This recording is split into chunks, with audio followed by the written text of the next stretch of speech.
Cuando llega el aguijón. ¿Para qué es necesario que llegue el aguijón a nuestras vidas y qué es lo que produce el aguijón en nosotros? Dios te bendiga muchísimo. Soy tu hermano o tu amigo Enzo Soria y vamos a hablar acerca de esto aquí en este video. Me gustaría ir a la segunda carta a los Corintios, capítulo 12, versículo 7 al 10.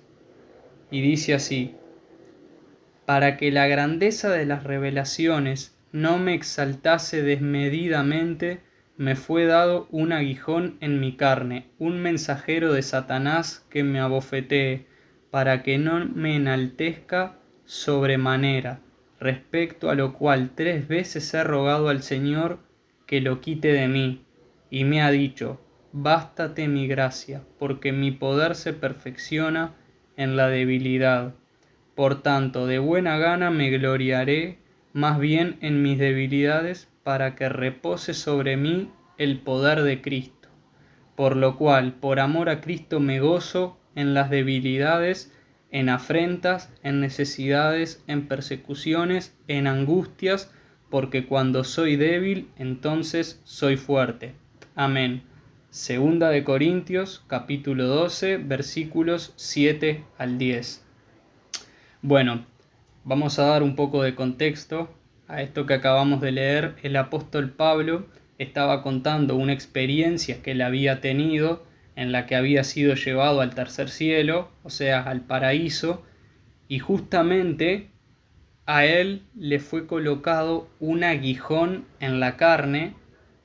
¿Qué era ese aguijón exactamente? Bueno, no lo sabemos. Hay muchas especulaciones al respecto de lo que pudo haber sido ese aguijón, pero a ciencia cierta no sabemos qué fue. Sabemos que fue un problema físico, ya que la misma palabra dice que es un aguijón en la carne, o sea, en el cuerpo. Ahora, ¿cuál es la razón por la cual Dios permitió que el apóstol Pablo padeciera este aguijón? Bueno, justamente para que no se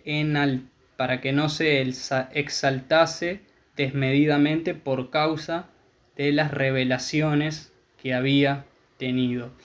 Y este es el tema que me quiero centrar. Cuando llega el aguijón, ¿por qué a veces es necesario que el aguijón venga a nuestras vidas?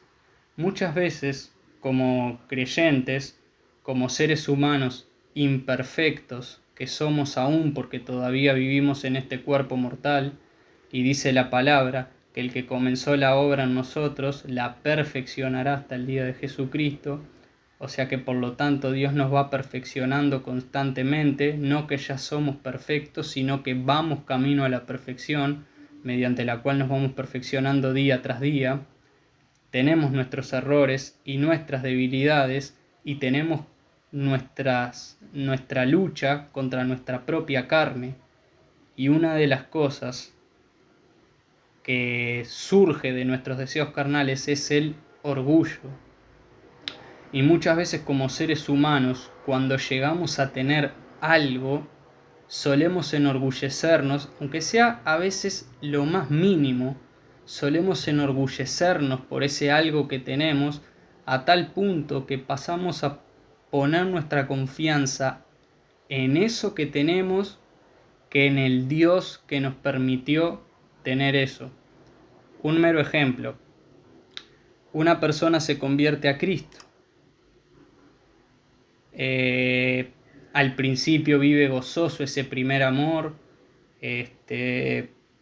Esa persona vive una vida completamente alegre en Cristo Jesús, vive una vida de victoria, vive una vida en la que quiere someterse a la voluntad de Dios, pero a medida que esa persona empieza a ir creciendo en conocimiento, estoy poniendo un ejemplo, repito, de repente ese conocimiento puede llevar a esa persona a caer en un orgullo, a tal punto que esa persona ya pasa a depender más de su conocimiento o de cualquier otra capacidad que Dios le ha dado. Esto se puede aplicar también para con un don, un talento, que muchas veces pasamos a depender más de esos dones y de esos talentos y de todas esas cosas, a lo mejor pueden ser cosas materiales también, que Dios nos dio, en lugar de depender del Dios que nos dio esas cosas. Y muchas veces como seres humanos solemos tener tendencia a corrompernos en ese orgullo que de alguna manera nos lleva a creer que con nuestras capacidades, con nuestros dones, con nuestros talentos podemos hacerlo todo, y quizás no lo decimos de la boca para afuera, pero vivimos como si ya prácticamente no necesitamos a Dios porque ya tenemos las capacidades suficientes como para resolver las cosas. Y muchas veces, cuando nos viene la aflicción, que puede ser una enfermedad, puede ser un problema matrimonial, puede ser un problema familiar, puede ser pérdida de trabajo, o sea, cuando nos llega una situación en la cual con nuestras fuerzas humanas no podemos, de alguna manera, no podemos hacer absolutamente nada para resolver esa situación porque está fuera de lo que es nuestro alcance, entonces ahí es cuando nos damos cuenta de lo débiles que somos como seres humanos y de que verdaderamente nosotros, por medio de nuestras propias fuerzas, no podemos hacer absolutamente nada. Porque repito, somos simplemente seres humanos, mortales. A veces nos podemos llegar a creer que somos los invencibles, nos podemos llegar a creer que somos los que podemos resolver cualquier tipo de problema, los que tenemos siempre la palabra adecuada para el momento adecuado, y cuán equivocados estamos cuando llegamos a tener ese tipo de pensamientos, ¿no? A veces podemos llegar a creer que podemos ponernos a jugar con la tentación incluso, y que no, yo no voy a caer porque yo soy el gran hombre de Dios, yo soy un hombre muy espiritual y yo puedo pararme frente a la tentación, cuando la Biblia dice huye de las pasiones juveniles, y decimos no, yo me paro frente a la tentación y yo puedo vencer la tentación y no voy a caer. En otras palabras, a veces en nuestra mente humana nos podemos creer como superhombres, podemos caer en ese orgullo, pero cuando viene el aguijón, ahí es cuando todo el orgullo se cae. Así como una casa de naipes, cuando le sacas una carta se viene todo abajo, de la misma manera nuestro orgullo se viene abajo cuando viene el aguijón a nuestras vidas. Una de las características que tiene el aguijón es que el aguijón es algo que nos aflige, es algo que nos molesta, algo que de alguna manera nos cuesta convivir con él y algo con lo cual tenemos que luchar. Es algo que nos hace sentirnos débiles, sentirnos que somos incapaces, sentirnos que no podemos, que no podemos pelear contra eso, que no podemos vencerlo.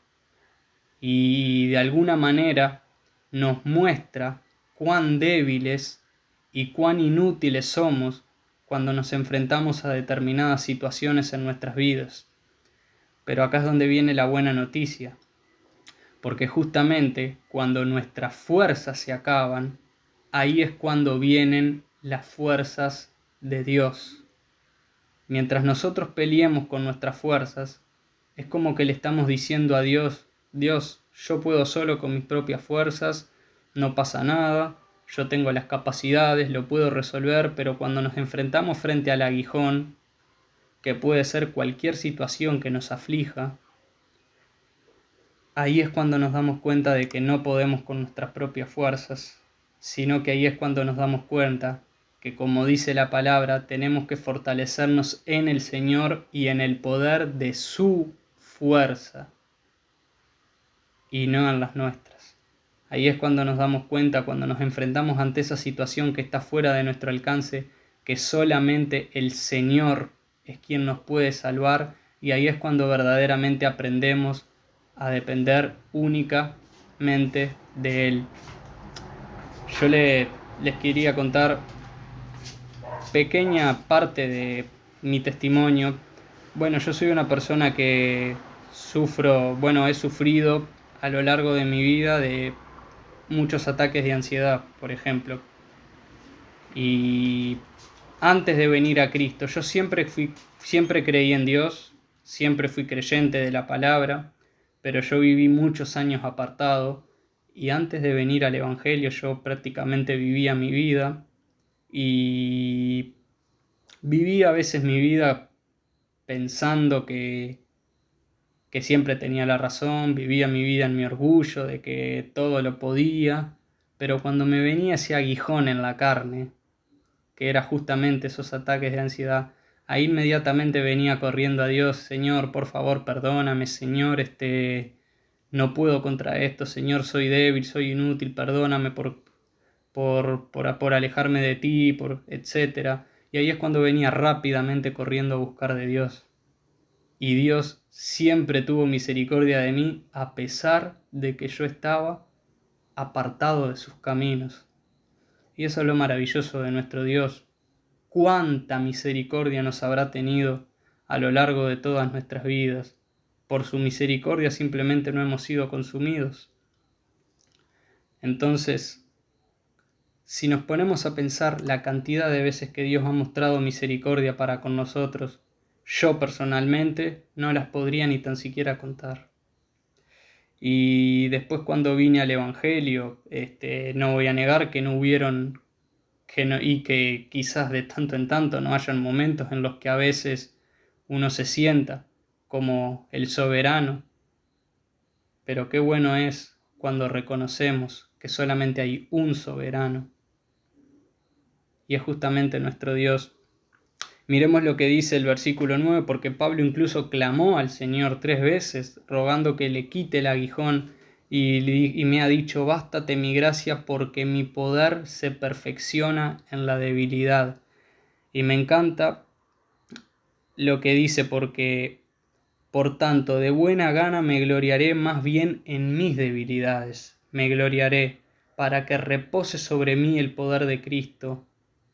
Porque cuando nosotros nos gloriamos en nuestra propia debilidad, reconocemos nuestra debilidad, ahí es cuando el poder de Cristo se hace presente en nuestras vidas. Y ahí podemos decir lo que dice Pablo en el versículo 10: por lo cual, por amor a Cristo, me gozo en las debilidades, en afrentas, en necesidades, en persecuciones, en angustias, porque cuando soy débil, entonces soy fuerte.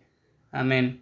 Yo no sé si ahora en este momento estás atravesando por algún aguijón y tampoco sé, en el caso de que lo estés atravesando, cuál sea el aguijón que hoy estés atravesando. Pero lo que te quiero decir es que cuando dejas de pelear con tus propias fuerzas y reconoces tu debilidad, ahí es cuando las fuerzas de Dios llegan a tu vida. Y ahí es cuando podemos decir contundentemente lo que dice el famoso versículo de Filipenses 4:13: todo lo puedo en Cristo que me fortalece. Repito, todo lo puedo en Cristo que me fortalece. Él es quien nos da las fuerzas para que podamos hacerlo. Espero este video te haya sido de mucha bendición. Como siempre te digo, si consideras que mi contenido es de bendición, te animo a que puedas dejarme un like.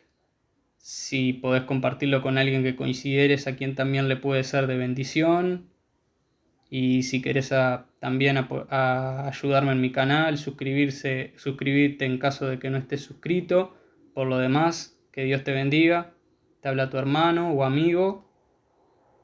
Y sobre todas las cosas, tu servidor, Enzo Soria.